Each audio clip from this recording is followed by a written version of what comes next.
हमारे व्यस्त जीवन में ईश्वर की आवाज़। मैं अपने शत्रु को कितनी बार क्षमा दूं? इस सवाल के पूछे जाने पर ईसा ने पेतरुस को आश्चर्यचकित कर दिया। क्षमा देना वीरों का काम है। क्षमा देना वीरों का आभूषण है। जो बड़ा हृदय वाला है, वीर है, साहसी है, सत्याग्रही है, जो प्रेम की गहराई में जीवन जीता है, वही क्षमा देता है। यह ईश्वरीय दिव्य गुण है। 19वां सामान्य सप्ताह 12 अगस्त 2021 बृहस्पतिवार। पहला पाठ जोशुआ का ग्रंथ अध्याय 3 पद संख्याएं 7 से 10 तथा 13 से 17। संत मत्ती का सुसमाचार अध्याय 18 पद संख्या 21 और आगे अध्याय 19 पद संख्या 1 तक। अगर हम प्रकृति और संसार के सभी चीज़ों को गहराई से देखें, चीज़ों का अवलोकन करें, उनका परीक्षण करें और उनके व्यवहार, उनके गुण धर्म का पता करेंगे, तो हम आश्चर्यचकित हो जाएंगे। धर्मशास्त्र में ईसा अपनी शिक्षा के द्वारा, अपने जीवन के द्वारा पूछे गए सवालों का इतना सटीक, स्पष्ट और बेहतरीन जवाब देते हैं कि सभी को वे आश्चर्यचकित कर देते थे। अतः ईश्वर हर चेतनशील, आध्यात्मिक, आत्मा द्वारा संचालित व्यक्ति को बार बार आश्चर्यचकित कर देते हैं। आध्यात्मिक मार्ग पर चलने का अर्थ ही है आत्मा द्वारा संचालित होकर ईश्वर के आश्चर्यपूर्ण घटनाओं में सहभागी होकर उसके सभी घटनाओं का साक्षी बनना। क्षमा देने को लेकर पूछे गए सवाल के जवाब में ईसा ने अपने पहले शिष्य पेतरुस को आश्चर्यचकित कर दिया।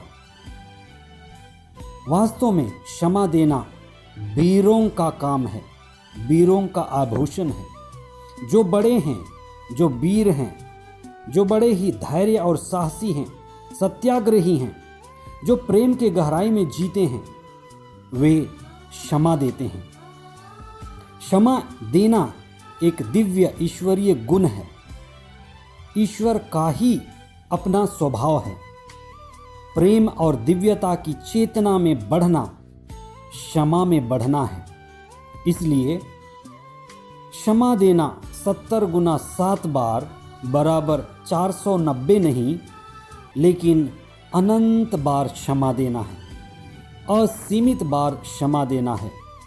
यह ईश्वर का ही गुण है जिसमें हमें बढ़ता जाना है और इसी में बढ़ने में हमारी पवित्रता, दयालुता और पूर्णता छिपी हुई है।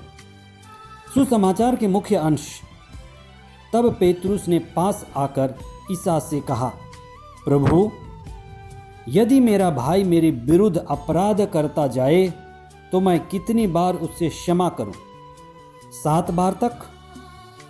मैं तुमसे नहीं कहता 7 बार तक, बल्कि 70 गुना 7 बार तक।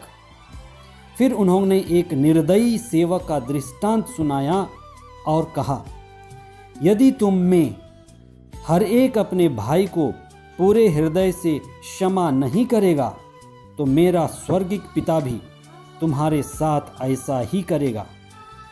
धर्मशास्त्र में कुछ संख्याओं का बड़ा महत्वपूर्ण अर्थ है। जैसे संख्या 7 का अर्थ है पूर्ण, पूर्णतम या कंप्लीट। संख्या 70 का अर्थ है सर्वोत्तम, उत्तम, पवित्रता और दिव्यता की एक ऊंचाई। स्तोत्रकार कहता है, हमारी आयु 70 साल की है, स्वास्थ्य अच्छा हो तो 80 साल। 70 गुना 7 का अर्थ असीमित है, अनंत है और असंख्य से है। इस तरह का क्षमादान हम रोज ही अपने परम पावन ईश्वर के द्वारा प्राप्त करते हैं। संत मत्ती की शिक्षा ईसा की पूर्णता के शिक्षा को प्रकाशित करती है। संत मती अपने सुसमाचार अध्याय 5 पद संख्या 48 में कहते हैं, तुम पूर्ण बनो जैसे तुम्हारा स्वर्गिक पिता पूर्ण है। एक व्यक्ति और गुरु होने के कारण ईसा भी क्षमा के पूर्णता के मार्ग में चल रहे थे। क्रूस पर चढ़ाए जाने पर उन्होंने अपने शत्रुओं को क्षमा करते हुए कहा, हे पिता, इन्हें क्षमा कर, क्योंकि ये नहीं जानते कि ये क्या कर रहे हैं। ईसा स्वर्गीय पिता की तरह क्रूस पर क्षमा देते हैं।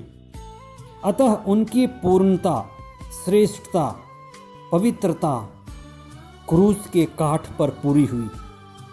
संत लूकस ने अपने सुसमाचार अध्याय 6 पद संख्या 36 में लिखा है, तुम अपने स्वर्गीय पिता जैसे दयालु बनो। यहाँ दयालुता का अर्थ क्षमा देने से है। असीमित क्षमा देते जाओ, जैसे तुम स्वर्गीय पिता से क्षमा प्राप्त करते आए हो।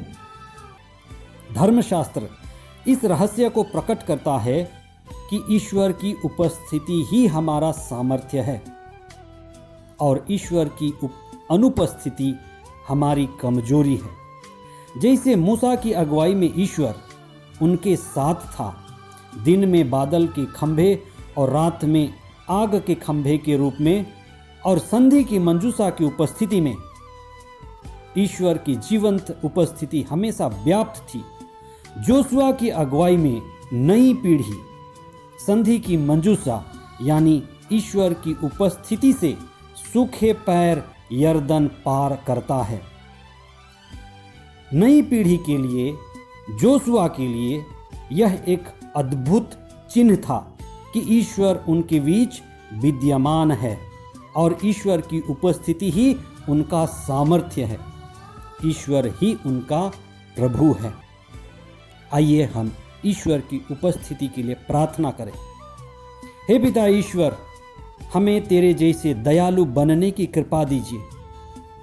हम अपने शत्रुओं और बैरियों को क्षमा दे सकें। आपके प्रेम व क्षमा की कोई सीमा नहीं है। यही मनोभाव हमें भी प्रदान कीजिए। हम यह प्रार्थना करते हैं अपने प्रभु ख्रिस्त के द्वारा। आमीन।